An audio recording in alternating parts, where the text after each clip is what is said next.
اصل کې ډاکټر زیرکیا صاحب چې د امریکې نه خپل پیغام را لېږلی دی نو ښاغلی حنیف الله صاحب به راشي او هغه پیغام به موږ ټولو سره شریک زه په درنه خپرونه ورکوم ښاغلی حنیف الله صاحب ته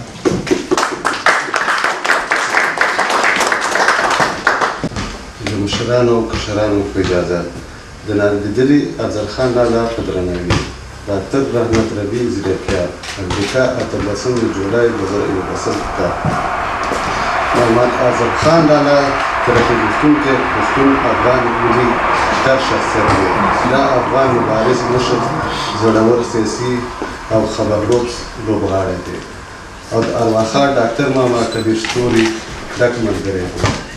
زما او د افضل خان لالا په منځ کې رابطه د ډاکټر ماما ستوري د لارې رامنځته شوه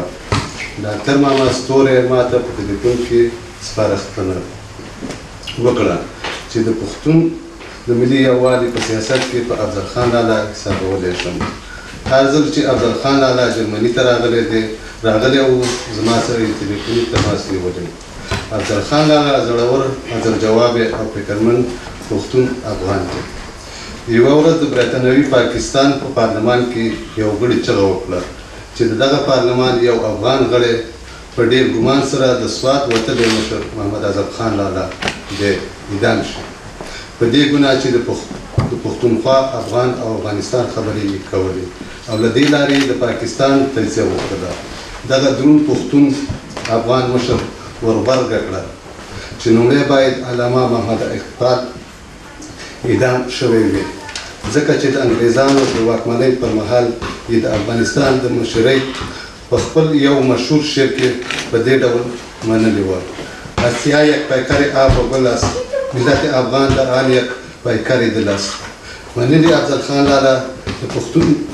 پښتنو ویش غیر فطري عمل ګڼي او په دې ټینګار کوي چې زموږ قومي وحدت غواړو تر څو چې د پښتنو ملي یووالی نوی تامین شوی په سیمه کې امن نشي راتلی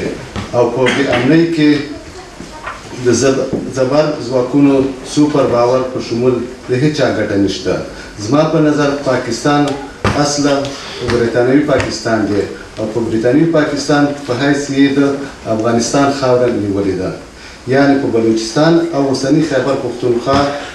خېټه اچولې ده تر څو چې د پښتنو او بلوچو ویش یعنې غیر فطري استعمار عمل ختم شوی نه وي او له اوسني افغانستان نه ټول افغانستان جوړ شوی نه وي په شاوخوا ټوله سیمه کې امن ورورولي او پرمختګ نشي راتللی په بله وینا ایالتي خودمختاري د غیر فطري استعمار عمل علاج نه دی زه د خپلو